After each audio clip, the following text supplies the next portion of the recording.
Good evening, Doc, and good evening, classmates. I am here to report on the functional relations among local government units. In the Philippines, the functional relations among local government units, or LGUs, are primarily defined by the Local Government Code of 1991 or the Republic Act number 7160. This law outlines the organization, powers, and functions of LGUs in the country. This code establishes the system and defines powers of provincial, city, municipal, and barangay governments in the Philippines. It provides for a more responsive local government structure instituted through a system of decentralization whereby local government units are delegated more powers, authority, responsibilities, and resources. Hierarchy and autonomy. The Philippines follows a decentralized system of government. It is where LGUs are autonomous and exercise powers and functions granted by the Constitution and laws.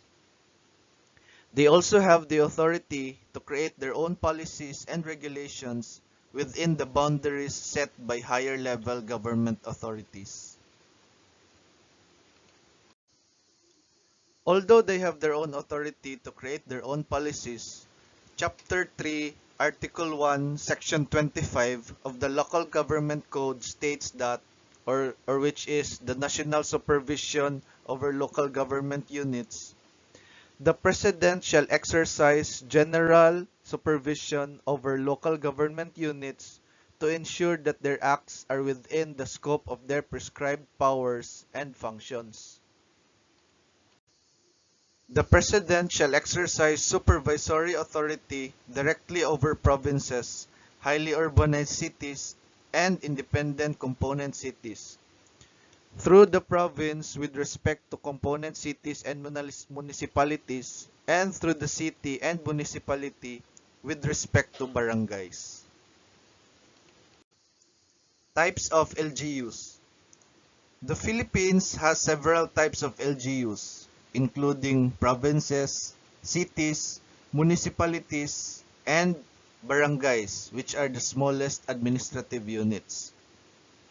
And each type of LGU has specific powers and responsibilities.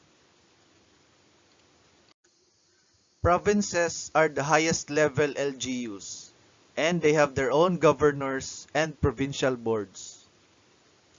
They also oversee regional matters and provide services like public health, education, and infrastructure development within their jurisdiction. Now, Chapter 3, Article 3, Section 29 of the Local Government Code states that the provincial relations with component cities and municipalities.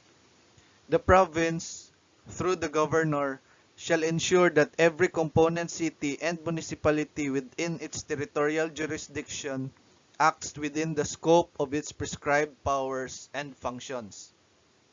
However, highly urbanized cities and independent component cities shall be independent of the province. Section 30. Review of Executive Orders. The Governor shall review all executive orders promulgated by the component city or municipal mayor within his jurisdiction. The city or municipal mayor shall review all executive orders promulgated by the punong barangay within his jurisdiction. Copies of such orders shall be forwarded to the governor or the city or municipal mayor, as the case may be, within 3 days from their issuance. In all instances of review, the local chief executive concerned shall ensure that such executive orders are within the powers granted by law and in conformity with provincial, city, or municipal ordinances. Cities and municipalities.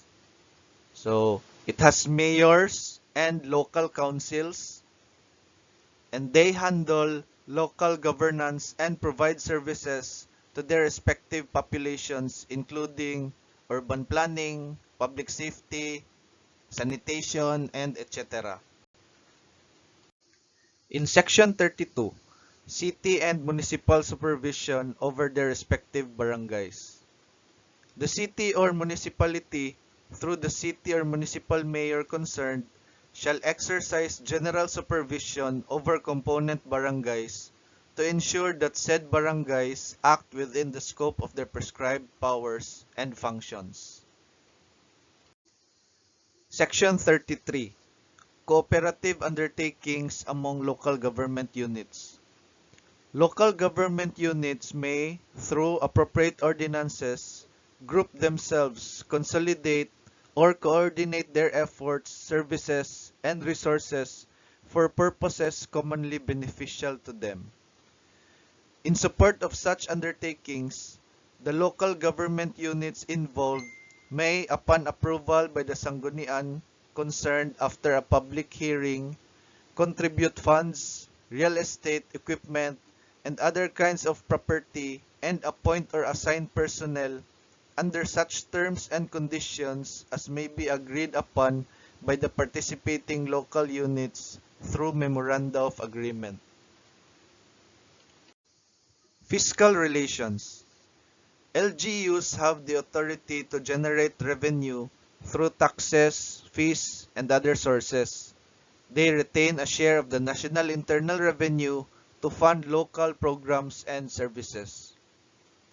The Internal Revenue Allotment, or IRA, is a form of a fiscal transfer from the national government to LGUs.